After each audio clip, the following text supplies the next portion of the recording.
এবার দেখে নেব আজকের জাতীয় দৈনিক পত্রিকাগুলোর প্রধান শিরোনাম। আমার হাতে প্রথম রয়েছে প্রথম আলো। সেখানে বলা হয়েছে হঠাৎ কর বাড়ানোর উদ্যোগ, খরচ বাড়বে মানুষের। আসলে এই খরচ বাড়ার শঙ্কায় আগামী বছর এই বছরই শুরু হচ্ছে, এতে অনেকে উৎকণ্ঠিত মানুষের, এবং এখানে বিভিন্ন ক্ষেত্রে আসলে কর যেখানে যেখানে বাড়ছে সেগুলো তুলে ধরা হয়েছে, যেমন আকাশপথে ভ্রমণ, সম্পূরক শুল্ক বাড়তে পারে, এগুলো রয়েছে।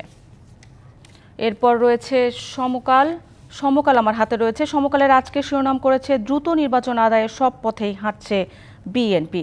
এখানে রাজপথে তাদের কিছু কৌশলের কথা বলা হয়েছে। এবং আরেকটি শিরোনাম করেছে সমকাল, সেখানে বলেছে ভোক্তার ব্যয়ের চাপ আরও বাড়বে, 43 পণ্য ও সেবায় ভ্যাট বাড়ছে। এরপর রয়েছে যুগান্তরের শিরোনাম করেছে IMF এর চাপে 65 পণ্য সেবায় ভ্যাট বৃদ্ধি, সংসার খরচ আরও বাড়বে।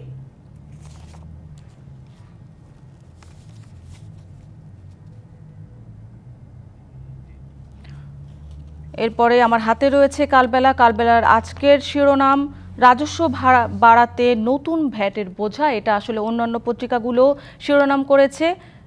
সেই সাথে আমার হাতে আরেকটি শিরোনাম রয়েছে পররাষ্ট্র উপদেষ্টা বলেছেন হাসিনাকে না দিলেও ভারতের সঙ্গে সম্পর্ক নষ্ট হবে না। এরপরে রয়েছে বাংলাদেশ প্রতিদিনের শিরোনাম করেছে তারেক রহমান বলেছেন নতুন পথে রাজনীতি। এখানে বেশ কিছু কৌশল এবং নির্বাচনের প্রস্তুতি নিয়ে বলা হয়েছে।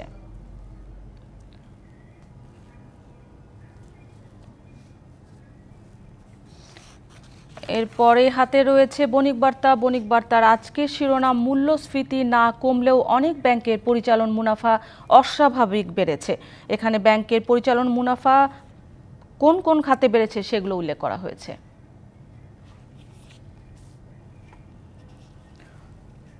ইত্তেফাকের আজকের শিরোনাম জনরায়ের ভয়েই ভিতরাই নির্বাচন নিয়ে বিভ্রান্তি ছড়াচ্ছে বলেছেন তারেক রহমান। এবং আরেকটি শিরোনাম রয়েছে অর্থনীতিতে গতি ফেরানো নিয়ে নতুন বছরের প্রত্যাশা।